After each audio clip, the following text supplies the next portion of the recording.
Margarita Chabab, Cégep de Trois-Rivières. Bonjour, Margarita. Bonjour, enchantée. Voici. Margarita, comment on fait pour... Je suis prête, sûre. Coquine. Comment on fait pour maintenir une bonne cote R sans abandonner tous les autres projets auxquels on veut continuer de contribuer? Honnêtement, je pense que Mathilde en a fait vraiment mention, c'est l'organisation. L'organisation. Puis, au cégep, moi, j'étais vraiment un as de la procrastination. Puis, j'adorais procrastiner. Puis... Mais je crois pas ça.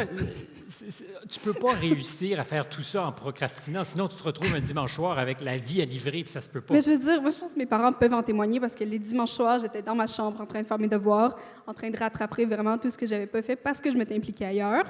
Mais je pense que après, mettons, surtout la fin de la deuxième année, en fait, toute la deuxième année de cégep, j'ai vraiment commencé à reprendre un train de vie. Puis, mettons, je savais qu'est-ce que j'avais à faire. Puis, je savais que, mettons, lundi soir, j'avais telle activité. Donc, j'allais faire mes devoirs de maths le mardi ou bien... Pour anticiper un peu. Exactement. Mais c'est vraiment juste l'organisation puis la volonté aussi un peu. Les parents, ça fait la différence? Les miens, oui, vraiment.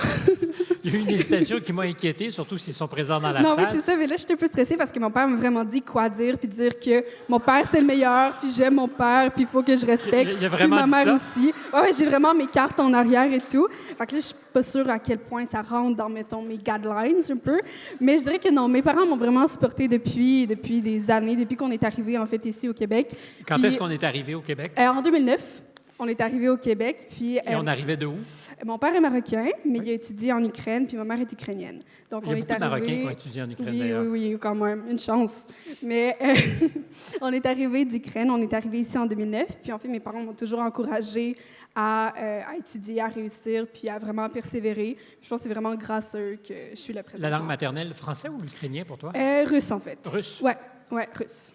Donc, si jamais vous parlez russe, je pense qu'on pourrait faire l'entrevue en russe. Русский язык. Русский язык, да. Vous молодцы. Mais le français, ça va aussi. Ça va très bien. C'est Bоже mой, je dirais, dans les circonstances. Mon Dieu. Est-ce que... On vient de faire le tour total de mon patrimoine russe. C'est parfait, c'est parfait. Il y a toujours place à l'apprentissage. Dans mon cas, ça fait 59 ans que je me dis qu'il y a de la place à l'apprentissage. Tu as vu le résultat, j'ai le plaisir de voir des gens qui m'inspirent. En combien de temps as-tu appris le français? Ça, honnêtement, je pense que c'est une question à poser à mes parents, mais je pense que c'est à peu près peut-être 1 an et demi.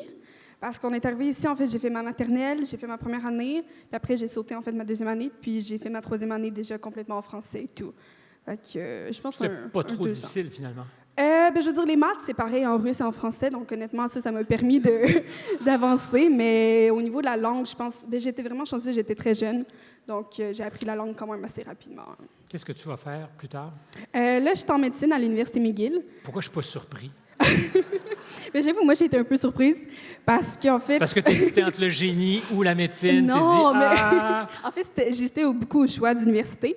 Puis j'ai choisi McGill, vraiment, c'était pile ou face. Puis face, c'était McGill, donc ça a été McGill. Puis j'avais Pile, déjà... c'était Harvard? Non, c'était Sherbrooke.